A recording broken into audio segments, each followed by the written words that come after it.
This is Capital Square from ONN. Hi everybody, welcome to Capital Square. I'm Jim Heath. There is simply no other way to say it. A huge victory this past week for President Obama. The first sweeping health care changes that we've seen from the federal government in nearly 50 years. Obama and the Democratic leadership in Congress spent a year pushing this legislation through, and now it's law, but there is still plenty of fallout. The Tea Party movement pushing for a constitutional amendment in Ohio to block the new law. Joining us today is Maurice Thompson. He's executive director of the 1851 Center for Constitutional Law. And there's no group more on the front lines of these changes than America's doctors. Jeff Smith also joins us. He's director of government relations for the Ohio State Medical Association. From the State House Press Corps this week, our good friend from the Dispatch, Mark Duquette. Gentlemen, good to see all of you. Jeff, let me start with you. Your organization doesn't necessarily not support the concept of a nationwide pool that all Americans pay into for health care. Your organization more concerned, specifically pointing to Medicare, at the possible reimbursement or lack thereof from the federal government in this new program. Yeah, our organization fully supports every American in Ohio in having access to health care coverage. We just want to ensure it means access to health care services. Our concern with the expansion of these entitlement programs is Congress did not do a good job of shoring up the base of the existing entitlement programs, particularly Medicare, which you talked about. Here's a program where doctors' reimbursement rates are going to be cut by 21% at the end of this month unless Congress acts. This bill was a $1 trillion package where Congress had the opportunity to shore up the commitment to Ohio and America's physicians to continue to participate in the Medicare program, and they failed to do that, and we're disappointed in that. And again, that's where a lot of our concerns come from. It's not that we don't support getting every American and every Ohioan access to health care coverage, because that's important, but we need to make sure that coverage comes with access to high-quality health care services. Let me ask you sort of a bottom-line question here. When doctors and physicians, medical community woke up the morning after this bill was signed, was there a thought of, oh no, here comes the government? Or was there a thought of, well, at least they're taking on the insurance companies and all of this? I mean, from your perspective, who's the bigger kind of enemy here, or who's been more difficult to deal with, the insurance companies or the federal government? It's a good question. I think both have their challenges. Physicians are increasingly frustrated by health insurance companies and their prior authorization requirements and all of the administrative challenges that come along with dealing with the private health insurance company.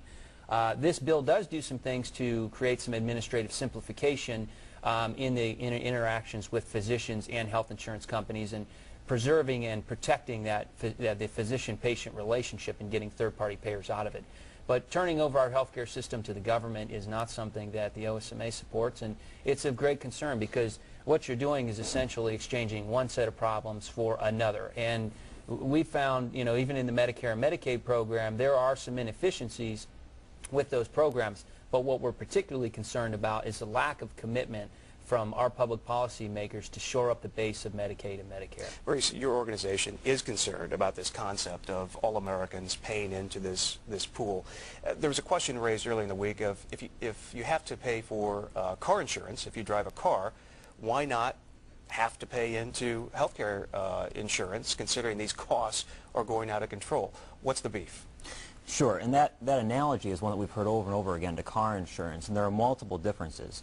One difference is that you can actually avoid paying car insurance by simply avoiding the privilege of driving. The difference with this health care bill is that you can't avoid health care coverage. If you are alive, if you merely exist as a human being in the United States of America, then you are actually required to purchase insurance. And the second primary issue is that the actual source of power is different. The source of power for car insurance, rather, is state government and the state police power, which is actually much broader. States aren't necessarily governments of limited authority versus the federal government, which there can be no debate that the federal government is a government of limited authority.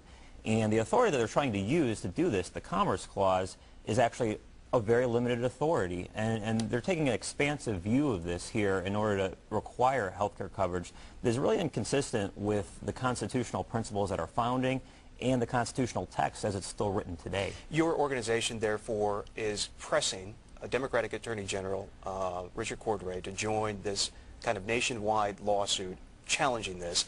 What do you think your chances are? I mean, is that the end game, or do you go to the people with this? My organization is not pressing the Attorney General to do that, and I know that some Republican politicians are.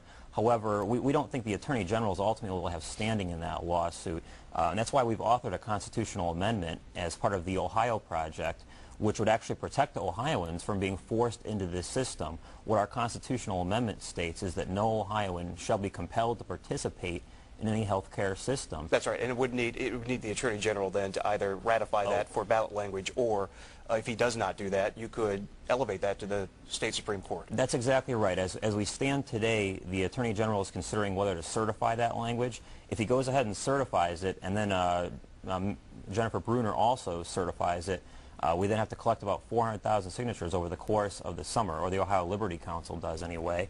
And if it's not certified, then we have a direct challenge to the Ohio Supreme Court on that issue. And arguably, depending on how it's not certified, we can challenge the entire health care reform package right here in the Ohio Supreme Court.